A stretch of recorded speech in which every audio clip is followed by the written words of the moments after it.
C'est bon, ça va, hein.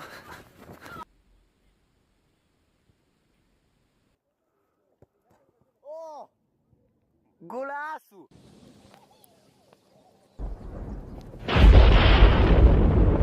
Oh, faut qu'on rentre. J'ai pas envie de me faire foudroyer, hein.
On a eu chaud. Et la foudre, elle était vachement proche, non? Et aussi, comment ça se fait que le son et la lumière de l'éclair, ils étaient pas en même temps? Parce que j'ai d'abord vu la lumière, et c'est seulement après 5 secondes que j'ai entendu le son. Mais non, ne t'inquiète pas. Elle était loin. Et je vais tout expliquer. Tout d'abord, la lumière, comme tu dis, c'est l'éclair. Et le bruit, c'est le tonnerre. Les deux ensemble sont appelés la foudre. Quand le nuage et la terre entrent en contact. Ah oui, intéressant. Et tu savais qu'il y a 8 millions de coups de foudre qui touchent la Terre chaque jour? Ça fait beaucoup d'orage, ça. Oui, mais ne t'inquiète pas.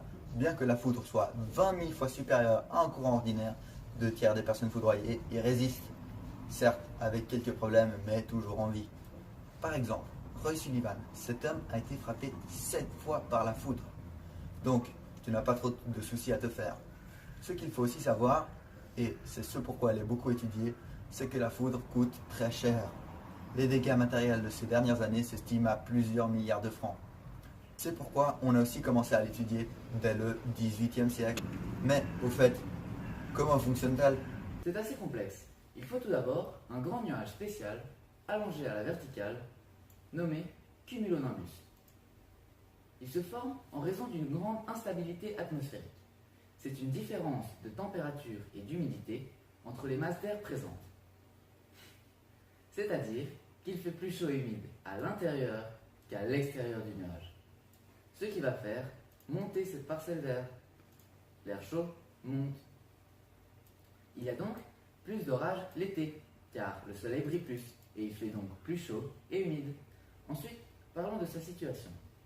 Sa base se trouve dans la troposphère, et il atteint la tropopause, là où il ne peut plus monter, car il n'y a plus de différence de température, ce qui va faire cette forme d'enclume. Vers 2 à 3 km pour sa base, jusqu'à 8 km de haut pour les plus petits, mais jusqu'à 18 km d'altitude pour les plus hauts. Ces nuages pèsent en moyenne des centaines de milliers de tonnes d'eau pour une surface de dizaines de kilomètres carrés. Mais il faut également savoir que nous avons un excédent de charge négative à la surface de la Terre, vers le bas de la troposphère, et que ces dernières montent continuellement dans l'atmosphère, tandis que des charges positives ne cessent de descendre. Il y a donc un champ qui agit sur ces charges. Ce champ est dû à la zone en haute atmosphère, vers 50 km de haut. À cette altitude, des ions, qui sont des atomes ayant perdu ou gagné un électron, des ions chargés positivement se trouvent là. Cela va créer un champ qui va attirer les charges négatives vers le haut et repousser les charges positives vers le bas. En effet, deux charges de même type se repoussent et deux charges de type différent s'attirent. Ce champ avoisine les 100 à 150 volts par mètre.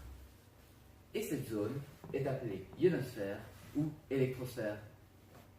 D'accord, mais cela veut dire que c'est l'atmosphère qui va être surchargée négativement ou que la zone va redevenir neutre après un moment? Eh bien non, les charges positives se recréent en permanence et la foudre est là pour rééquilibrer le gigacondensateur dans l'état où il se trouve normalement. Comme il y a une grande différence d'altitude entre le haut et le bas du nuage, il y a également une grande différence de température à l'intérieur du nuage. Ceci va créer des vents violents ascendants chauds et descendants plus froids, c'est-à-dire qui montent et qui descendent à l'intérieur du nuage. Les vents chauds emportent les gouttelettes d'eau et les cristaux de glace. Et quand ceux-ci s'assemblent et deviennent trop lourds, ils redescendent avec les courants descendants froids. Ces vents peuvent aller jusqu'à 150 km/h. Et à l'intérieur du nuage, des charges positives et négatives vont également s'accumuler. Comment? Sur cette question, les scientifiques ont pendant longtemps débattu. Et aucune théorie n'a encore réussi à expliquer toutes les caractéristiques. Néanmoins, un scientifique américain nommé Sartor a réussi à élaborer la théorie qui reste l'hypothèse la plus complète. C'est la théorie de la séparation par collision. Des grains de grésille, qui sont des gouttelettes d'eau et des cristaux qui se sont assemblés et congelés à cause de la température très froide, vont descendre et heurter des cristaux de glace qui, eux, étaient en train de monter. Et ils vont leur arracher un électron pour devenir, eux, négatifs et rendre les cristaux positifs. Et voilà, le nuage est chargé. Ah, ok. Mais il n'y a toujours pas d'électricité dans l'air. Patience, patience. Donc la base du nuage va devenir négative et son sommet va devenir positif. En effet, les charges négatives sont plus lourdes et descendent, tandis que les vents ascendants vont s'occuper de faire monter les charges positives, ce qui va créer un champ électrique interne et donc un condensateur géant. Mais il y a une couche d'air isolante entre la couche positive et la couche négative. La charge totale de toutes ces particules est difficilement calculable. Cependant, elle est estimée entre 10 et 100 coulombs tous les 50 km3. Il y a également une toute petite couche positive en bas du nuage, mais elle n'a pas assez d'intensité pour qu'un éclair réagisse avec elle. Je rentre, l'éclair va arriver. Exact. À force de collision, le nuage va se charger de plus en plus de charges électriques. On appelle ça l'électrisation ou l'ionisation du nuage. Nous voici maintenant en salle de physique avec la machine de Wimphers. Sur cette machine, on y peut voir deux boules. La première boule représente les charges positives du nuage et la seconde les charges négatives. Il y a aussi une couche d'air entre les deux. Cette couche d'air est tout simplement la couche qui isole les charges positives des charges négatives, la même qui est dans le nuage. Maintenant, si l'on tourne cette manivelle, nous allons augmenter le nombre de charges positives et négatives et la différence de potentiel sera donc plus grande. Ce qui sera la même chose pour la tension. Mais dès que la tension devient trop élevée, la couche d'air ne suffit plus pour isoler les charges négatives des charges positives. Et donc, c'est l'éclair.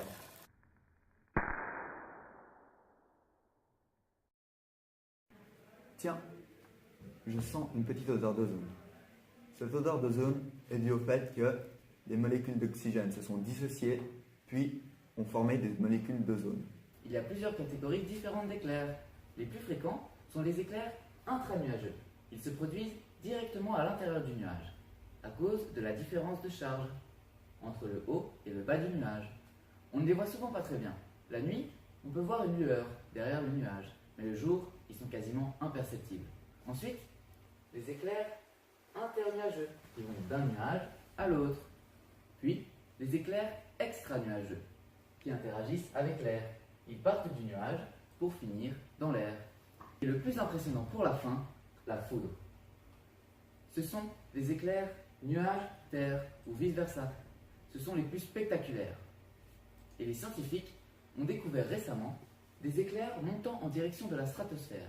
Mais ces derniers restent encore un mystère. Et entre le nuage et la Terre, Ça se passe exactement comme dans le nuage. Eh bien non, à grande échelle, c'est-à-dire dans la nature, l'éclair va devoir tracer son chemin. Il va y avoir une étincelle qui va chercher le passage. C'est un traceur ou précurseur. C'est une faible quantité de charge qui va avancer en faisant des mouvements d'aller-retour aléatoires. Il avance par bond afin d'atteindre sa destination. Ils vont également ioniser l'air sur leur passage et créer un canal conducteur. Prenons un précurseur qui descend. Quand il va se rapprocher du sol, il va intensifier le champ électrique présent. Et quand ce champ va dépasser la tension disruptive de l'air, un autre précurseur va se créer et monter à sa rencontre. Au bout d'un moment, les deux précurseurs vont se rencontrer, et c'est l'éclair. En général, le précurseur vient d'en haut, mais il peut également venir d'en bas et rejoindre le nuage. Le point d'impact de la foudre n'est pas déterminé au moment où le précurseur commence à descendre.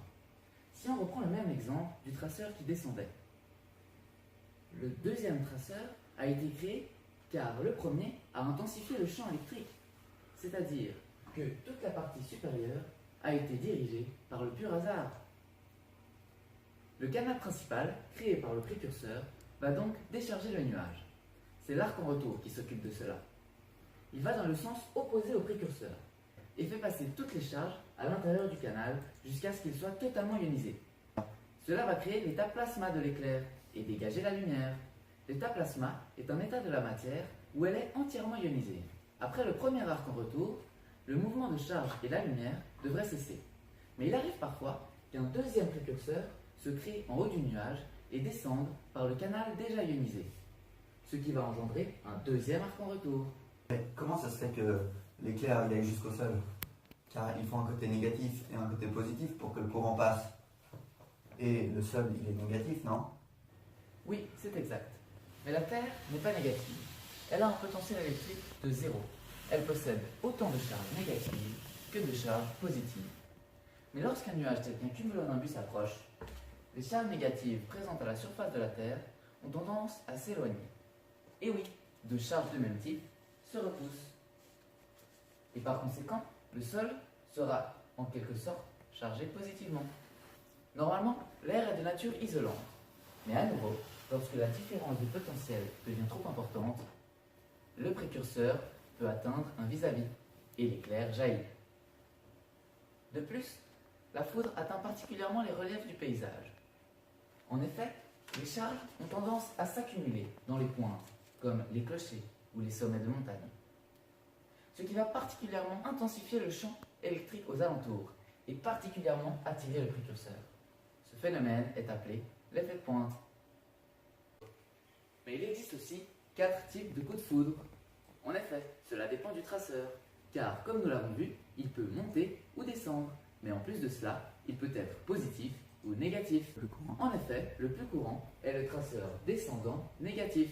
Il représente 90% des coups de foudre. Le précurseur a une vitesse moyenne de 150 à 200 km/h. Mais le traceur ascendant positif existe aussi. Il se crée à partir du sommet des montagnes ou des structures élevées construites par l'homme, comme les tours ou des fusées qui tirent un fil conducteur derrière elles. Elles servent de traceur. Sa vitesse est un peu plus faible et elle est de l'ordre de 50 km/h. Puis les deux derniers, qui se forment moins souvent mais qui sont également possibles, le traceur ascendant négatif et le traceur descendant positif. Et l'éclair peut aussi avoir différentes couleurs. En effet, cela dépend de plusieurs facteurs lors de la décharge, des différentes composantes de l'air, de la densité du courant et de la distance entre le spectateur et l'éclair. Mais en général, l'éclair est blanc quand l'air est très sec. Il est jaune quand il y a beaucoup de poussière dans l'air, rouge quand il y a beaucoup de pluie et bleu quand il grêle. Et récemment, un scientifique américain nommé Arthur Fume a découvert que l'éclair pouvait prendre une couleur verte dans un nuage de cendres provenant d'un volcan. Il se forme à l'intérieur du nuage et le scientifique affirme que si on pouvait voir à l'intérieur des nuages, on verrait beaucoup plus souvent des éclairs verts. La couleur verte est aussi sûrement due aux atomes d'oxygène qui sont excités électriquement à l'intérieur du nuage. Cette décharge a des caractéristiques énormes. Elle mesure 1 à 2 cm de diamètre, mais peut atteindre 20 km de long. Elle peut aller jusqu'à 40 000 km par seconde, avoir une tension de millions de volts, une température qui peut monter jusqu'à 30 000 degrés dans le canal dans lequel le courant passe, et justement un courant entre 2000 et 500 000 ampères. En général, il est plutôt de l'ordre de 15 000 ampères.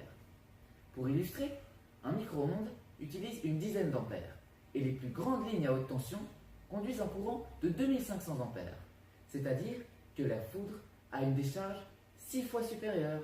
Comme l'air passe d'une température normale à 30 000 degrés en moins d'une seconde, l'air va se dilater brutalement et se détendre, ce qui va créer une onde de choc qui va se propager jusqu'à nos oreilles.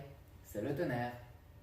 Et plus l'observateur est proche de l'impact, plus il va entendre un bruit qui ressemblera à un craquement sec, court et intense. Et au contraire, s'il se trouve loin, le son va prendre du temps à arriver vers lui et il va entendre une succession de grondements sourds, car l'air a tendance à atténuer les aigus. Et donc, le tonnerre paraîtra beaucoup plus sourd.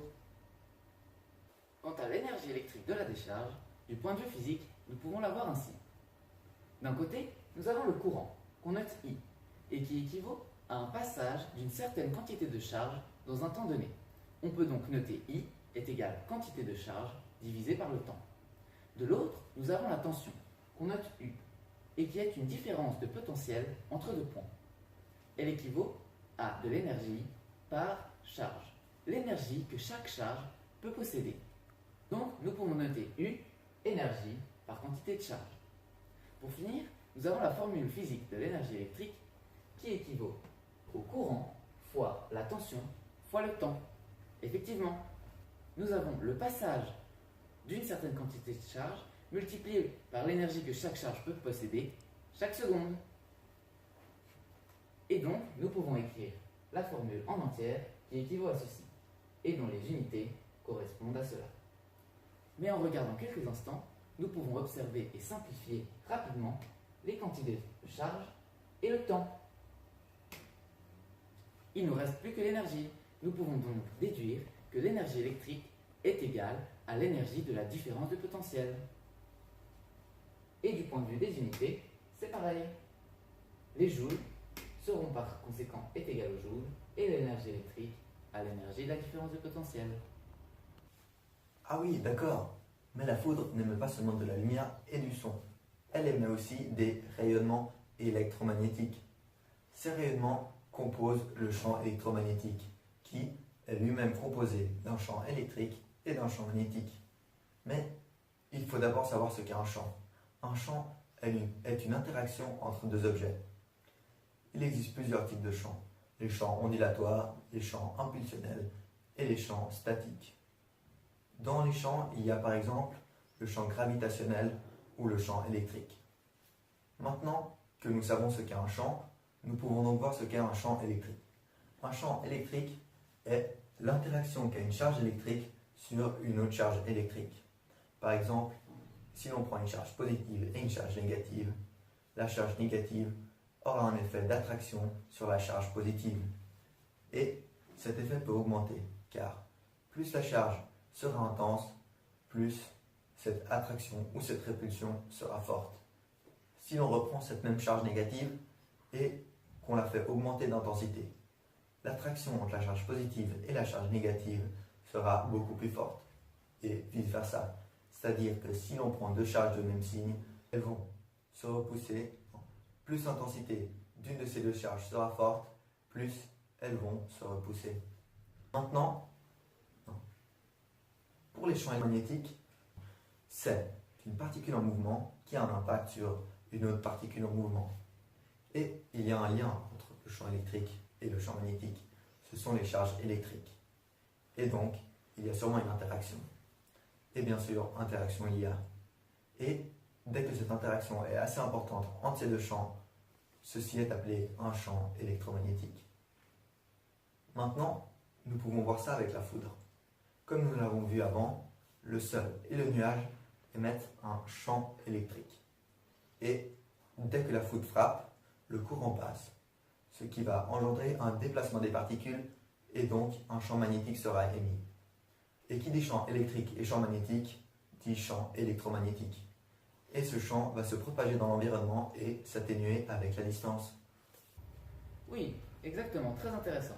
Mais pour des explications plus complètes, allons voir Pierre Zweihacker qui travaille à l'EPFL à Lausanne.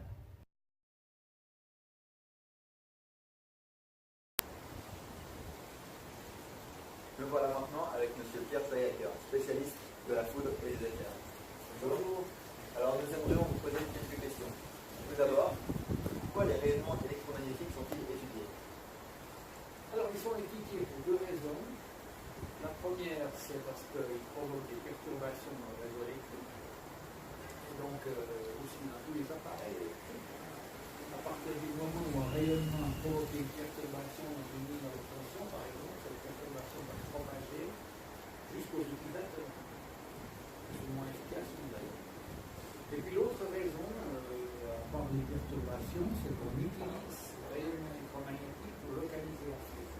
Donc les services de météorologie qui s'intéressent à la localisation des chocs de foudre, ils vont disposer des capteurs placés par exemple tous les 50 km. Et au moment où un éclair tombe quelque part, il va rayonner dans toutes les directions, ces capteurs vont capter les rayonnements. Et si on mesure le temps, l'instant auquel ces différents capteurs ont capté le champ, on peut savoir, on peut reconstituer la position de l'éclair.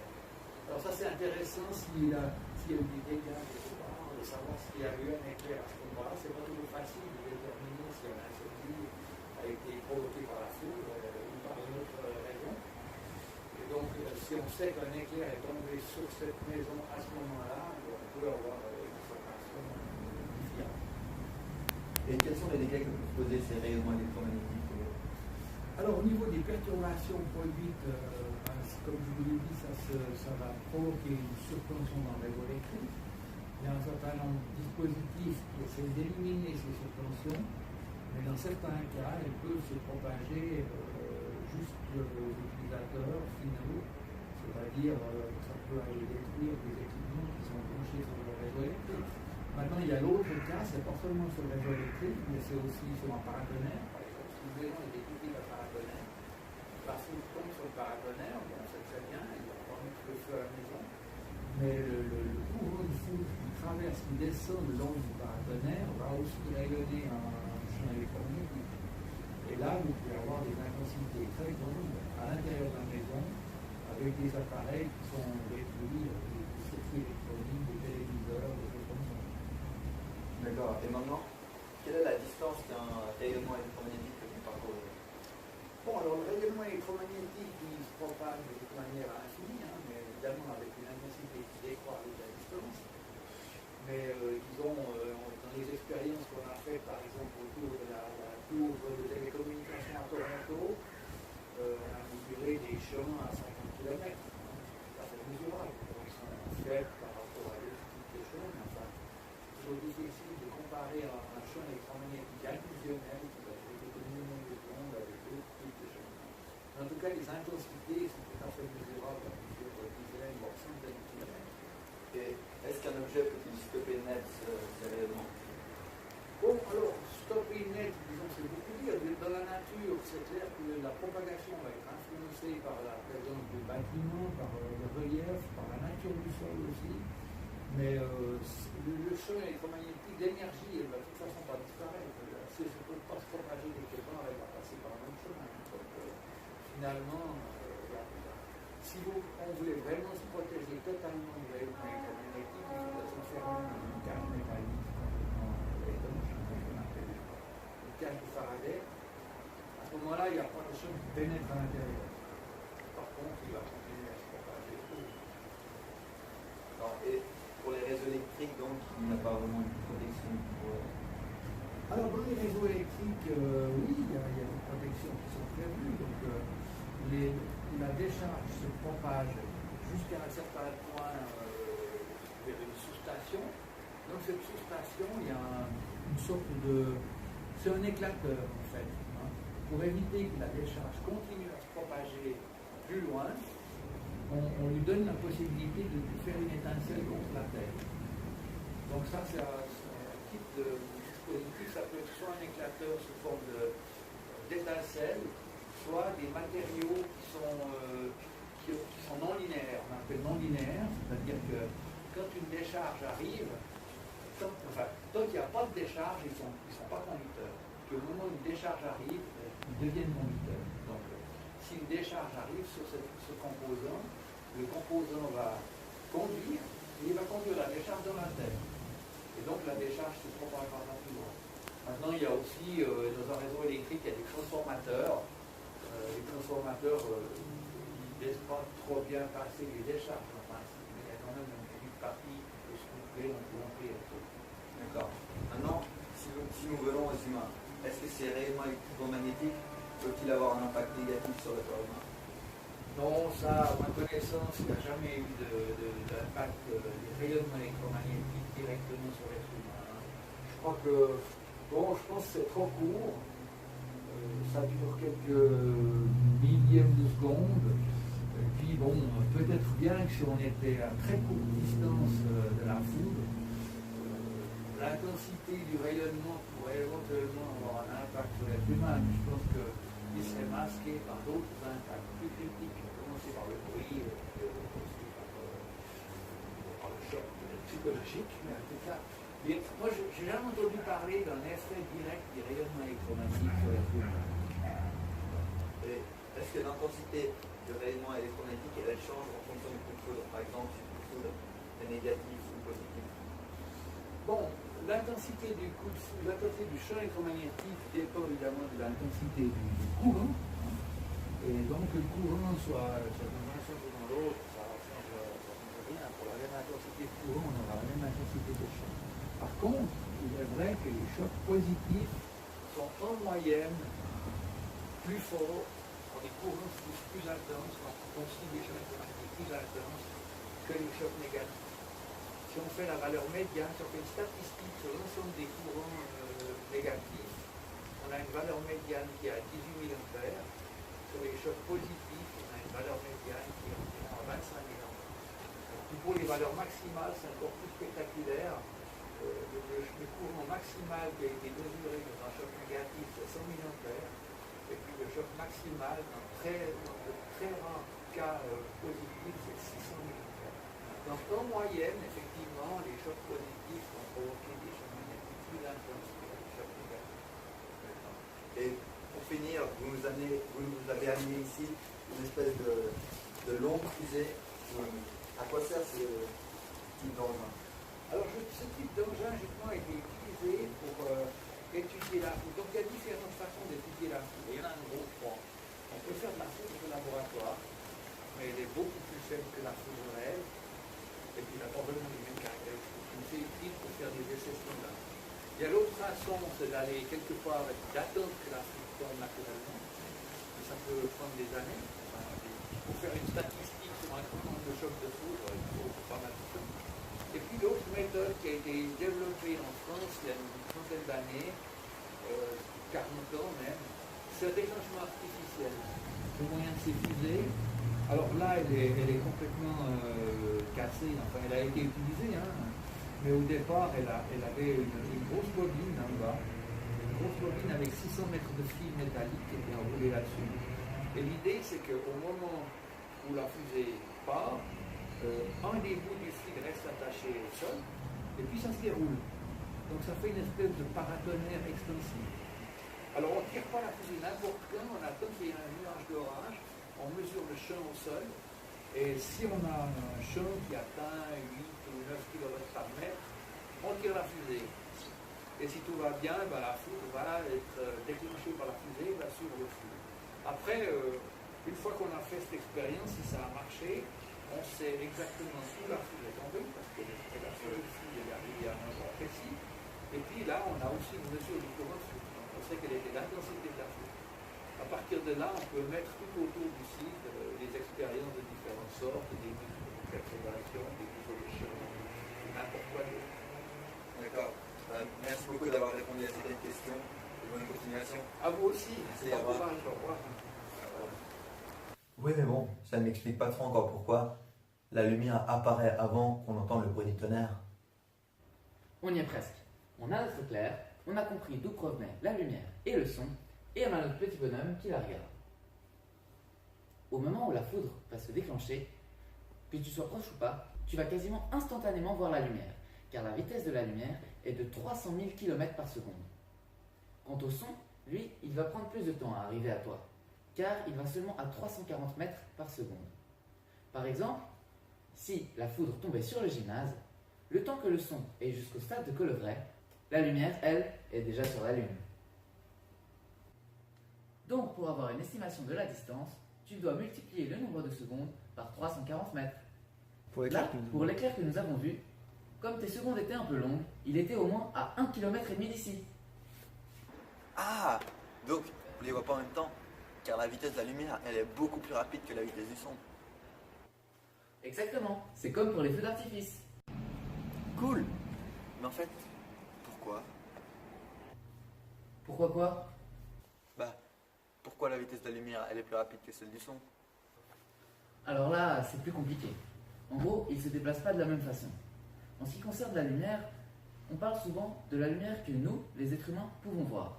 Effectivement, ce sont des ondes électromagnétiques qui composent la lumière, et certaines sont imperceptibles par l'œil de l'être humain, comme les rayons infrarouges ou les ultraviolets. En revanche, la lumière que nous pouvons voir est appelée lumière visible ou spectre visible. Cela va de 380 nanomètres, qui correspond à du violet, jusqu'à 780 nanomètres, qui équivaut à du rouge. Ceci est la taille du rayon émis. Mais dans tous les cas, la lumière parcourt un seul chemin, le plus rapide en temps et non en longueur. Donc quand la foudre jaillit, la lumière va nous apparaître le plus vite qu'elle peut. Ok, j'ai tout compris. Mais en fait, pour le son, ça donne quoi? Le son se déplace par onde longitudinale, c'est-à-dire horizontalement par rapport à l'émission de l'onde. Il y a également des sons que les êtres humains ne peuvent pas entendre, comme les infrasons ou les ultrasons. De plus, il se déplace en faisant vibrer des particules les unes après les autres. C'est-à-dire qu'une particule va en frapper une autre, qui va en frapper une autre, puis une autre, et ainsi de suite, jusqu'à arriver à nos oreilles par exemple. C'est pourquoi il ne peut pas se déplacer dans le vide, contrairement à la lumière qui en est capable. Donc voilà, la lumière se déplace plus vite et plus simplement que le son, qui lui a besoin de matière pour se déplacer et qui va donc plus lentement. C'est bon. Tant mieux si t'as compris. Mais non, regarde, il fait beau, on peut retourner jouer au foot. Bon, bah c'est parti.